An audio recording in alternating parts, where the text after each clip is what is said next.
Good evening. Welcome to Progressive Soup. My name is David Stevenson. I'll be tonight's host. With me, I have State Representative Dan Carter. He represents the 2nd District in Connecticut in the State House. And he covers 4 towns, portions of 4 towns. That's correct. Portions of Bethel, portions of Danbury, portions of Reading, or all of Reading? Northern third of Reading. The northern third of Reading, and a portion of Newtown, which was added on to his after the most recent census in 2010. They redistricted a tiny bit. Dan, tell us a little something about yourself. You've been in the state house for 2 terms now, or 3? I'm halfway through my 2nd term. Okay. So right now I'm entering, I would say, my 4th session. Mm-hmm. And before I chose to try the politics thing, I was involved in sales, medical sales, for many years, and before that the Air Force. And we're involved in some great missions as a pilot. Oh yeah, I loved it. I was in the first Desert Storm. I came on in the ending of the Desert Storm, and then Bosnia, the humanitarian relief. Yeah. In the early '90s, we did a thing called Provide Promise, which actually we flew more cargo than the Berlin airlift in that period of time, and we were taking food in and out of war-torn Bosnia, and it was really amazing. In and out of Sarajevo, and they had these safe zones where they basically, the United Nations would get people together and protect them. So I did that for many years. I should say a few years. And then I taught pilot training for a while. Came out to Connecticut, chose to move here. I actually moved to Reading at first. Mm-hmm. And I've been in Bethel now for probably almost 10 years. Coming close. So, yeah. Along the way, I got the idea to get involved in politics. And here I am. Excellent. Now it's important to note that the State House and the State Senate, these are part-time jobs. But they're full-time jobs disguised as part-time jobs. Yes. They meet in session twice a year, is it? Once a year. Once a year. They meet once a year in session. But, of course, in between those meetings, they're constantly they're discussing issues with people from all walks of life, from lobbyists to residents, and gathering information that helps them decide how to vote. Now, we had an incident in Newtown a couple of years ago, almost 2 years ago, a year and a half ago, that was horrific and shocking. It involved a school, Sandy Hook Elementary School, being broken into by a young man carrying some weaponry who killed 20 students and 6 faculty members. My former sister-in-law was the nurse in the school, and she was fortunate enough to hide far enough under her desk in her office and stayed there for hours and hours and hours before she finally felt comfortable that the people that were walking around in the school were the good guys and not somebody with weaponry ready to kill her, because she knew what had taken place throughout the school. Okay, Connecticut last year had a lot of discussion about gun legislation, limiting certain types of weaponry and registration of those types of weaponry that were already out there that people already own legally, registration of those things. And there was a bill that came through the House and through the Senate. It passed. Representative Carter voted against that bill. And I want him to have the opportunity to, as part of our discussion, to discuss that bill, tell you, the audience, what about the bill he liked, what about the bill he didn't like, and how he came down on the side of voting against it in the end. Okay, Dan, great. Go ahead. Well, let's see. To put things in context, after the tragedy, there's no question that everybody wanted to do something, and we all recognized that this was an opportunity to look at gun control, as well as the other parts of the solution, which is mental health and school safety security. Yes. So when that happened, there was a bipartisan task force put together called basically was a working group, and I was on the gun working group of that. It was there were 3 parts. There was one for guns, there was one for school safety security, and there was one for mental health. The three aspects. The 3 aspects of what we thought would encompass the most, I would say, the plausible solutions to this kind of tragedy or preventing this kind of tragedy in the future. So, in my role in the gun violence working group, or I should say, gun violence prevention working group. I was able to be involved intimately with a lot of things going on as all these ideas came to the surface. Yeah. Now, even before that, I'd already put in a couple of bills myself. Mm-hmm. I do believe in background checks 100%. There's no question about that. I put that in. I actually put in a couple of bills that were very controversial. One mandating gun safes mm-hmm. for people who own guns, which was very controversial for a lot of people. I also believe in mandating additional training. Sometimes, we go after the gun and try to ban things, but we don't look at the training part of it first and say, our program basically, once you're trained or you go through the NRA safety course, mm-hmm. you don't receive any training after that. Oh. So there really should be a requirement as you go around and do your permit to have gone to a range. Now, the NRA actually, this is the part of the NRA that I like, National Rifle Association, and that they're very active in training people in gun safety. And I think that that's something that we don't talk enough about. Obviously, there's a political arm of the NRA which does a lot of things that I consider to be very bad in terms of allowing straw sales, keeping straw sales active in parts of America, so guns can be purchased without background checks and then taken from there.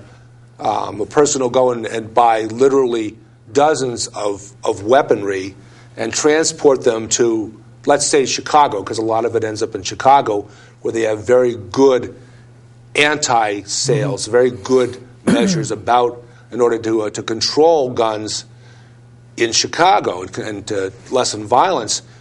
But people put them in their car, they drive them in, and they sell them on the open market to kids who end up killing other kids. Having said that, I want to go back and mention sure. that they do the gun safe. Now, continue. Well, interesting enough, I mean, the NRA does do a lot of gun safety stuff. There's no question about it. Mm-hmm. There are a lot of things the NRA does very poorly. I believe you should do background checks, mm-hmm. not because particularly they're going to save anybody. Mm-hmm. Really, in the big scheme of things, I don't know if they're going to prevent deaths or save lives. I don't think that's. But what they will do is help crack down on what you said: straw purchases, illegal trafficking. Those are areas where, in fact, this fell very short this last time around, and I had a big problem with it, which we'll get to. Okay. But looking at what was coming down the pike, and the way the gun safety working group went, or the gun violence prevention working group went, we didn't get to a lot of those things even on the table. It was very politically motivated. Mm-hmm. There was, basically one faction there kind of pushing it through. Mm-hmm. That no matter what happened, there was an agenda that they had to have it. So it kind of blew apart.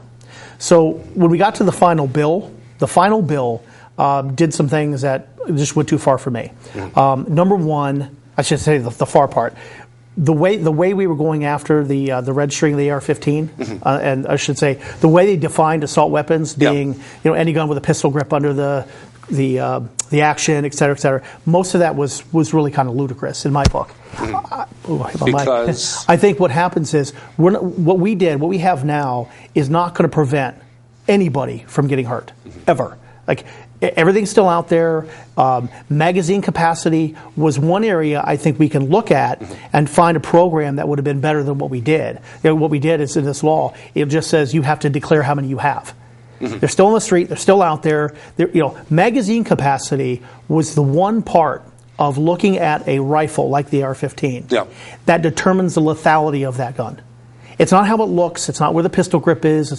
It's the number of rounds that you can put out through a weapon in a short period of time. Yeah. And so any weapon that has multiple rounds. So to look at magazine capacity, I think was totally legitimate, mm-hmm. and we could have found, I think, better ways than just saying, well, we're going to declare how many you have, and it's a very unenforceable, kind of a ridiculous law. The other part of the law, the way we put it in place is, it didn't. I mean, a lot of people didn't register their stuff. Obviously, we've heard that on the news. Not that was our goal, or should have been our goal, but the cost incurred with the way we did this and not saving any lives was really pretty bad. Because for me as a legislator, when I'm looking at the policy, I want to affect that interaction mm-hmm. in the sale and who that gun goes to. That's the important part. It's not so much about saying that you can't have a gun out there on the street, but I want to make sure I'm targeting that interaction so it doesn't fall into the wrong hands. Part of that is the gun trafficking issues. In fact, Democrats in Hartford voted against that gun bill. And they did so because it did nothing to really prevent what's killing people in the state of Connecticut. It was all focused on one piece. And that's just the gun portion. I mean, we're speaking of that. Yep. There were faults in the other two portions, which I think gave politicians their chance to go out there and beat their chest and say, look what we passed, we did something to help. But I really would have loved to have seen a bill that was, number one, more thought out, like went through the committee process.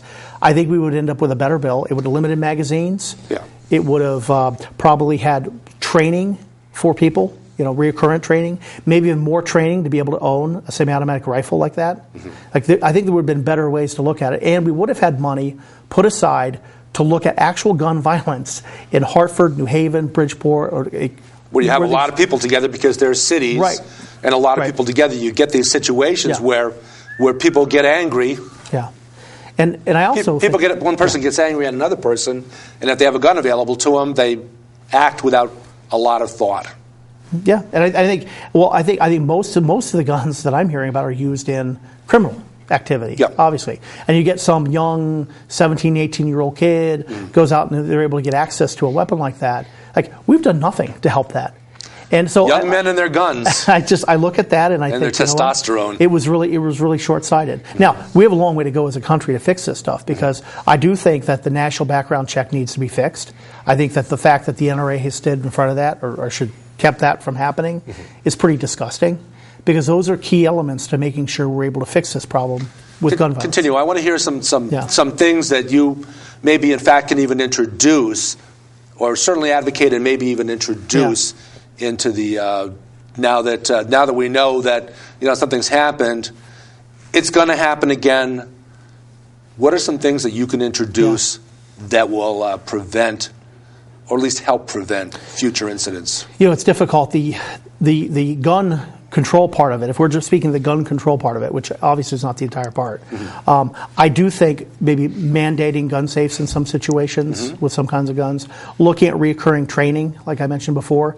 If you have somebody who's going to own, different kinds of assault weapons, we should put a rifle course out there or something. And the reason is people who are more likely to want to get those will go through those programs. You don't have to make it exorbitantly expensive. You don't. What I don't agree with is when people try to pass legislation that penalizes gun owners and tries to keep control their behavior by penalizing them through a tax or, my favorite was they wanted to limit it to one shot. A gun with one shot, or they wanted to penalize people on ammo, like 150% tax. See, that never made sense to me because I would rather people who are avid sportsmen go to the range. I think there's a real safety issue there. So let people go shoot, but control the access to the weaponry in the right way. Now, the other parts that need to be looked at. Maybe if gun ranges had the primary access to that type of the type of weaponry and that type of magazines. We actually discussed that. We did discuss that in the sense that is there somewhere you could basically put the weapon? Now, the constitutional issues that keep coming up around this, obviously the ability for people to right to bear arms and all that sort of stuff, that's where it gets very tricky. I came a long way in looking at gun. I mean, if you would have asked me 2 years ago how I felt, I would have a much different view. I was much more hardcore, Second Amendment, but I do realize that even in the days when the Second Amendment, at least that snippet of the Second Amendment that we hear all the time, while not hearing the other portions of the Second Amendment about the fact that the Second Amendment allows a state to have a militia, it allows a town or a city to have a police force, where the British controlled everything prior to that. That's what they were legislating against. Yeah, it was a little more than that in the sense. If you remember, a lot of this was because during the Revolutionary War they were coming to get the arms. I mean, I think there was an understanding that an armed citizenry of whatever that looked like, an armed citizenry was advantageous. Whether you call it national security. I mean, I would call it national security because that's how I look at it in today's terms. And certainly back in those days, that's absolutely true. Now the question is whether that still applies. That's the question. Today's modern urban areas where you have a lot more people together. Well, that is the question. I mean, the question is, do we have the responsibility, or can people do that? I mean, I think the Second Amendment. I mean, everybody interprets it their way. I mean, I can give you the way I look at it. Yeah. The Second Amendment clearly says that you have the right to bear arms. Okay, so you have the right to bear arms to protect yourself. And the reason that happens is we want to be able to raise a militia, right? And we want a well-regulated militia. Right. If you look at the militia acts following the Revolution, obviously even at that time, there were regulations. In fact, they wanted people to have guns. But there were limits and there were regulations on guns. So I don't believe we don't regulate guns. But I think we go too far at some point where we say, all right, we're going to ban all these types of guns when realistically the ability to have them should still be there. And I honestly, I don't know where we're going to be in 20 years, but I do see a national security interest that if you have people who are trained and licensed and responsible, we need to be able to affect that. Listen, we choose all the time who in society we trust to have weapons. Now, we'll let a police officer have, all this automatic weapons, and they carry a lot. They carry a lot of heavy-duty stuff. Heavy-duty stuff. Yeah. And you really question, well, what's so different about them than us? Yeah, do they go through a psych eval? I mean, somehow we look at them and we trust them. I'll tell you, plenty of police officers out there are amazing and great, but there's a few out there that I wouldn't want owning a gun. So I think somewhere in society we have to look at that for what it is, and I think we need to go after where people are really getting killed and the violence. And that's the other thing. None of this addressed violence. None of this addressed the root causes of violence in our inner cities and the crime and all these things that go with it. And remember, we're still only talking about 1/3 of that bill. Yeah. The mental health part of it is huge. Because the day that this happened, I'll never forget it. I was at Homeless Connect down at the Danbury War Memorial. Yeah. Great program. Anybody out there get a chance to participate in Homeless Connect, go. It's a great way to give. Homeless Connect. That's at the Danbury War Memorial. They do it once a year. And what they do is they provide access to different resources to homeless people. So while I was there, I was having a conversation that morning about the problems with mental health and homeless. And what was happening is, people are out of the home, so there's nobody to coordinate their care. And once they get in, if they ever go off their meds, they go out. It's like this vicious cycle. Yeah. That's exactly what was happening to this young man in Newtown. Nobody was really coordinating his care because once he left high school, he's out there in the big world, and his mom, for whatever reason, protecting his child, whatever, really made some bad choices. And if we had a better way to look for those folks and give them more resources, this kind of thing would never happen. But on the other hand, it's been said, I've heard some people that have thrown out the idea, put out the idea that if prior to that, if the AR-15 were not an allowable weapon for people in Connecticut to own, she was a law-abiding citizen, if nothing else, certainly. Right. Then she would not have had that. And after he went to Dick's Sporting Goods, tried to buy some weaponry, didn't want to wait for the background check, went home, broke into her gun cabinet, and did what he did. Well, if she were a law-abiding citizen, that gun would not have been in her home. Let me. There's a couple of things there that need to be tweaked. I'm not sure about the visit to Dick's, how much of that's true or not. And by the way, we never got the full report even while we were doing all this. We had very little information about what actually happened, which was a big problem. Yeah, they held back a lot of it. Because I'm making policy. Yeah. I was trying to make policy based on what we thought happened. I think the parents were the parents of the kids were a little bit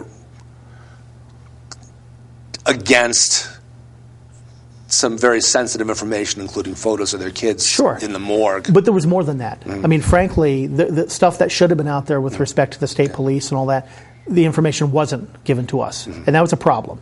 I still have issues with that, obviously. But the way I understood it was that was his gun safe. It wasn't hers. So, or it was hers and she had it locked up, but he stole the stuff out of it because he had the combination. Right. But this was a bonding experience these two had going with using weapons. Obviously, the wrong person to ever do that with. So the question is, if the AR-15 wasn't in that cabinet, what would have happened? Guy would have used a shotgun. The guy would have used an M1 carbine or a rifle that didn't have a pistol grip that had the same amount of destructive damage or more than an AR-15. He would have been able to kill 26 people in less than 3 minutes? See, here's the thing. We have this vision of what the AR-15 really is. The AR-15 is actually a lower caliber weapon, but high muzzle velocity, I guess you would say that. Yeah. The problem was it had 15 or 30 rounds in it. This is essentially the gun that they used in Vietnam. It's a little bit different, but yeah, it's more of a civilian version. The real difference is that an M16 has a rapid fire, like you could turn it on and just hold the trigger and keep going. Yeah. An AR-15 is 1, 2, 3, 4. So it's really no different than any hunting rifle. It's no different than any, like there's an M1 carbine somebody can go out and buy right now, which was a weapon used in Korea. It has a higher round magazine, which you have to declare the magazine now or get a 10-round magazine.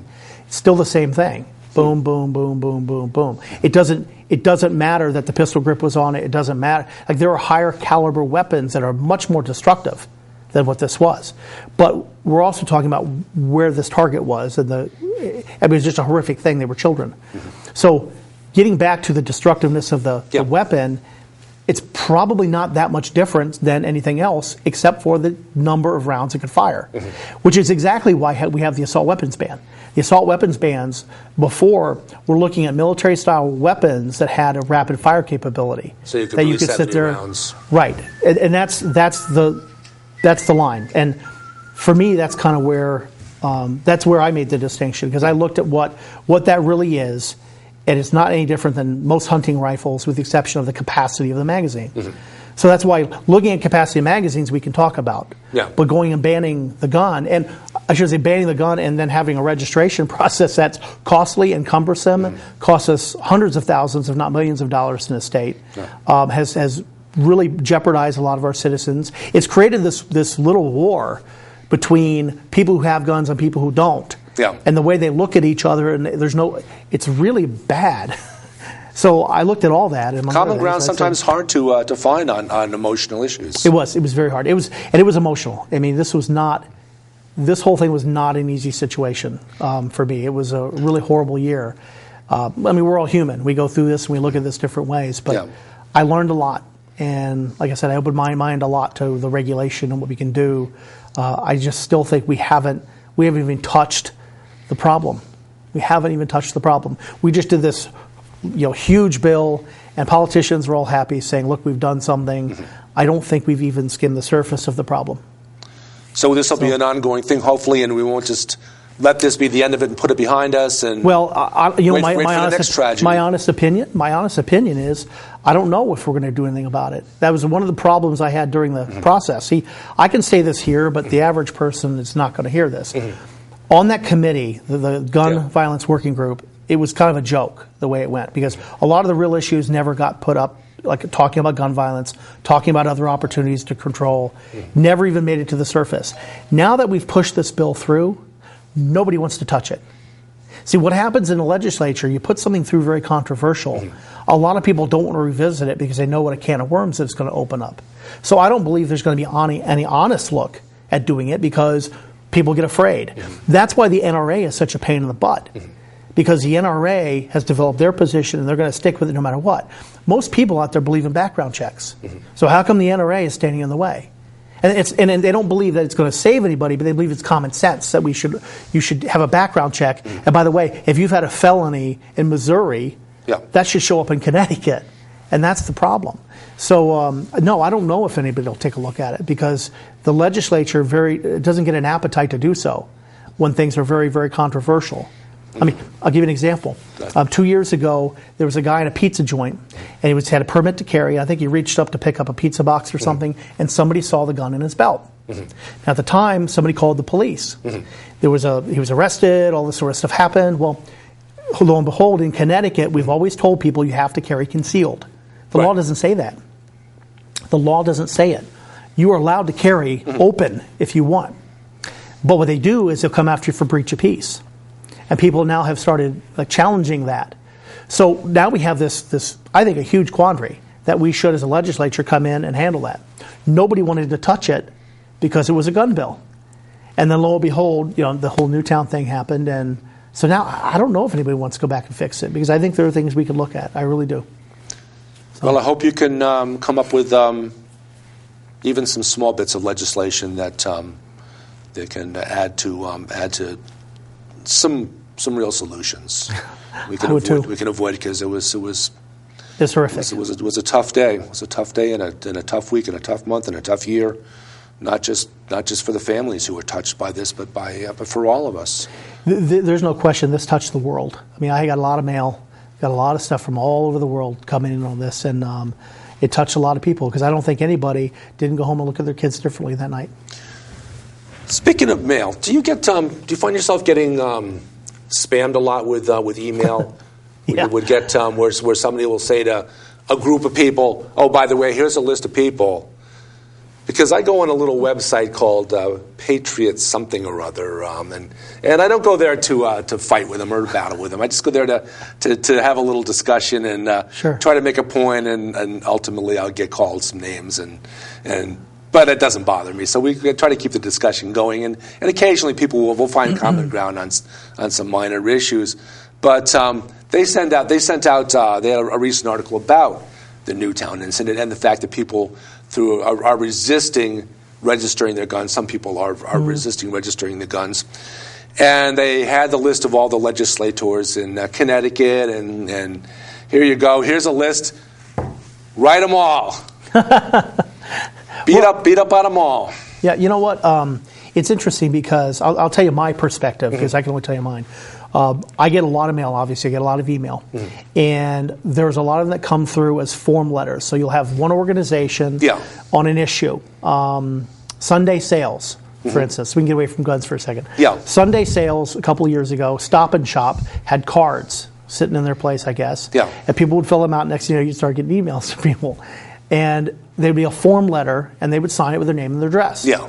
Now, that compared to an email that comes to me directly from a constituent, obviously, I mean, I look at both, but I do weigh it and understand like where that came from. So one that comes from the heart rather than from the form letter, obviously, is going to count much more. Yeah, and believe me, I take a look at the form letter ones too because I want to know. I want to know where they came from.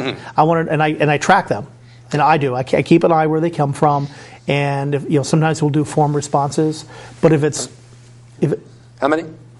Okay. If it's something that is really near and dear to their heart, and it makes it a lot easier for me to connect with them and ask what they think. I do the same with public testimony. If I see testimony on a bill, and maybe it's not even my committee, many times I'll reach out to that person. I'll see they're from Bethel or somewhere in my district, and I'll say, hey, can we meet and talk about this, or what do you think? Because it's about the information. And that's how I stay in tune to what people really want. Quick moment. Give you a chance to talk a little bit about you're going to see a bill, I think, this year that has to do with transportation of, and I'll use the scientific term, hydrofracturing.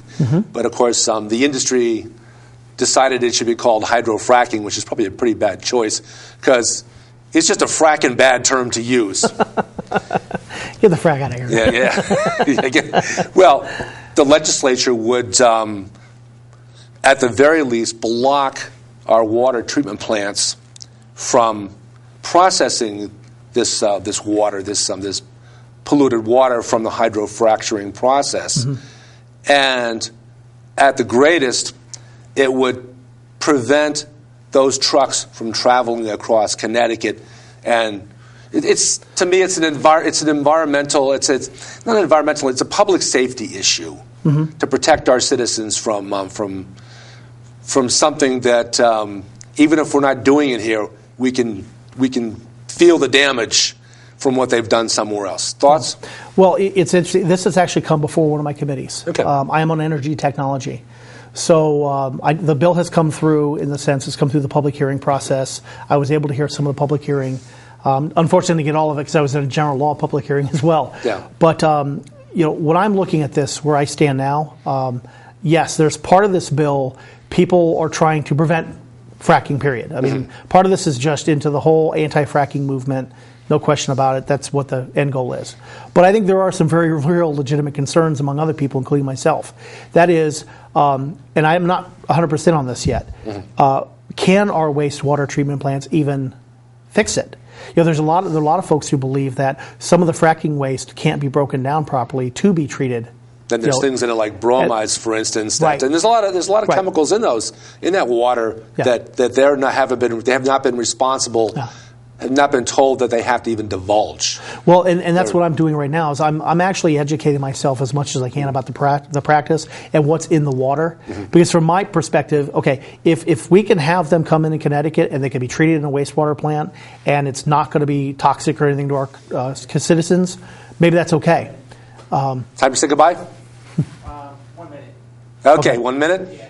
Well, Okay, continue. Finishing up, the other part Yes. of this is whether or not they make fracking waste hazardous waste. That's another part of this. Because if we make it hazardous waste, that controls the ability to transport it through our state. And that's where you were getting at. So, long story short, I don't know what I'm going to do on the bill yet because I haven't got all the information. Part of me is if there's an outcry from my state that says we don't want it, I'm not going to let it go. That's it. And here's something for all the constituents out there to likewise. It's not just on the legislature to study these things and vote on it. You need to study it too, become educated, and then share your thoughts, digest and share your thoughts with your state legislature and your state senator. Idea for a show one of these days. Yeah. Have me come in. I'll go through the website, how to use it, where to find public hearing testimony. That way anybody out there can take a look at it and follow bills. That'd be excellent. Oh. Thank you very much, Dan. Again, Anytime. Dan Carter, state representative from the 2nd District, which encompasses a portion of Reading, a portion of Danbury, a portion of Bethel, and a portion of Newtown. Thanks. Enjoy your evening.